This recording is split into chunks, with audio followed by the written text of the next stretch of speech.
Hero আলমের সাথে আমার কথা হয়, ঠিক আছে, তারপর যোগাযোগ হয়। আগে আগে আপনার বউর বিষয়টা ক্লিয়ার করেন। আপনার বউ যে ব্লেম দিয়েছে বাইরে একটু সুবিধা করে দিই, বাইরে একটু সুবিধা করে। হিরো আলম কি আপনার বউ চিন্তাই করে নিয়ে গেছে? আমার সে এখন বউ নাই, তারে আমি তালাক দিছি, তারে বিয়ে আপনার সরি তারে হচ্ছে ভিডিও করার অসম্ভব। আমার সাথে কাজ করার আগেই তার বউকে তালাক দিয়েছে। আচ্ছা আপনাদের মধ্যে প্রেম আছে, বিয়ের সাথে এরকম হবে? আরে সে হচ্ছে আমার বোনের মতো, ফ্রেন্ডের মতো। আমি তার সাথে কেন প্রেম করব? হিরো আলমের চরিত্র আছে। হিরো আলম আমি এক জিনিস নাকি ভাই, এখানে সবাই কি হিরো আলমের সাথে আপনি তুলনা করলে হবে? হিরো আলম ভাই অবশ্যই সিনিয়র, উনি ওনার লেভেলে, আমি আমার মতো করে কাজ করি। এখন উনার কোনো কন্টেন্ট মানে ওনার কোনো খায়া দেয় কাজ নাই, উনি এতদিন আলোচনায় আসতেছে না, এর জন্য উনি মনে করেন তার পিছে লাগে। এখন তো আর কেউ পাচ্ছে না, আমার পিছে লাগছে। তার সাথে আমি ভিডিও করছি, এতে আমার কোনো দোষ আছে? আমি একজন কন্টেন্ট ক্রিয়েটর, যে কোনো কারোর সাথে আমি ডান্স করতেই পারি। সবাই একটু নোট করবেন, তার সাথে আমি ডান্স করছি, ঠিক আছে, 10 তারিখে। সেই ভিডিও আপলোড করছি 15 তারিখে। তার 7 ঘন্টা না 5 ঘন্টার পরে তার বাবা মারা গেছে, আমি কোনো কিছু জানি না। সে উল্টা কমপ্লেন করে যে আমি তার ওয়াইফকে নাকি ভাগাই নিয়ে আসছি, এইটা সেটা। ইভেন সে আমাকে অনেক থ্রেট দিছে, আমার ফেসবুক আইডি সে নষ্ট করে দিছে।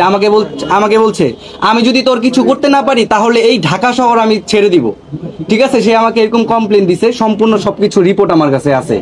সো সে একজন সন্ত্রাসী মানুষ, সে যেহেতু আমাকে ক্লেম করছে, সো আমি তাকে কোনো পাল্টা রিয়াক্ট না করে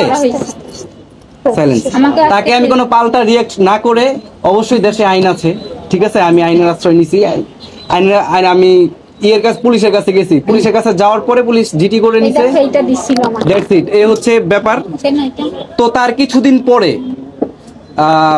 হিরো আলম কিন্তু আমাকে একটা কথা বলছে যে তোর বউয়ের সাথে আমি ভিডিও করব, ঠিক আছে, আমার কাছে রেকর্ড আছে। আমি এমনি এভিডেন্স ছাড়া ভিডিও করবে, সে ডান্স ভিডিও করবে, সে মিউজিক ভিডিও করবে, ওকে করুক, সে আমাকে জ্বলাবে, ঠিক আছে। সে আমাকে করতেই পারে। সে না, আমার বউ বলতে সে হচ্ছে আমার এক্স ওয়াইফ। তাকে আমি তার সাথে ভিডিও করার আগে 1 সপ্তাহ আগে আমি তাকে তালাক দিয়ে দিছি। আমার কথা বুঝছেন? তালাক দিছি, ওর কোনো অনেক কারণ আছে। আমি হিরো আলমের অবশ্যই দোষ আছে, আমাকে বলতে দেন, আমি সবকিছু প্রকাশ করি। হিরো আলম ভাই, আমি যখন ওনাকে নিয়ে ভিডিও বানাই তখন উনি আমার ওয়াইফের সাথে যোগাযোগ করে, ঠিক আছে। কিন্তু আমার ওয়াইফকে তো আমি তার 1 সপ্তাহ আগে তালাক দিয়ে দিছি, তার সাথে আমার কোনো সম্পর্ক নাই। আমার ওয়াইফ আমাকে বলছে, সে বলছে আমি নাকি তার বাচ্চা নষ্ট করছি। আমার বাসা গাজীপুর শালনা চৌরাস্তা, ঠিক আছে, রাস্তার ডাইন সাইডে। আমি তার বাচ্চা নষ্ট করছি নাকি সে পরকীয়া লিপ্ত? আপনারা একটু আমাদের এলাকায় যাবেন, গিয়ে একটু দেখে আসবেন, বলে আসবেন। আমার এলাকাও ঘুরবেন, তার এলাকাও ঘুরবেন, ঠিক আছে। সে হচ্ছে আমার সাথে থাকাকালীন সে মনে করেন আমি একটু বাইরে গেলে আমি তাকে ফোন ইউজ করতে দিতাম না, সিম ইউজ করতে দিতাম না। অনেক কান্নাকাটির পরে তাকে আমি একটা ফোন কিনে দিছি। আমি একটু বাইরে গেলেই সে একটা সিম ঢুকে সে কথা বলে, ঠিক আছে। হতে পারে হিরো আলম, হতে পারে অমুক তমুক।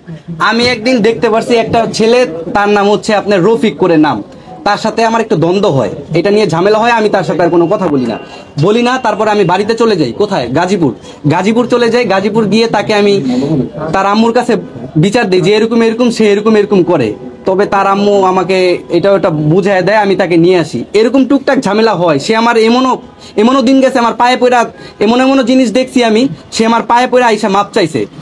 3টা বছর তার সাথে আমি সংসার করি। আমার কথা বুঝছেন? সে আগে 500 টাকার বিনিময়ে রাস্তাঘাটে ডান্স করতো। তো আমি করোনার সময় বিপদে পড়ে, আমি ছোট থেকে ঢাকা থাকি, করোনার সময় বিপদে পড়ে আমি গাজীপুরে গেছি। গাজীপুরে যাওয়ার পরে তার সাথে আমার যোগাযোগ হয় কোনো একটা মাধ্যমে।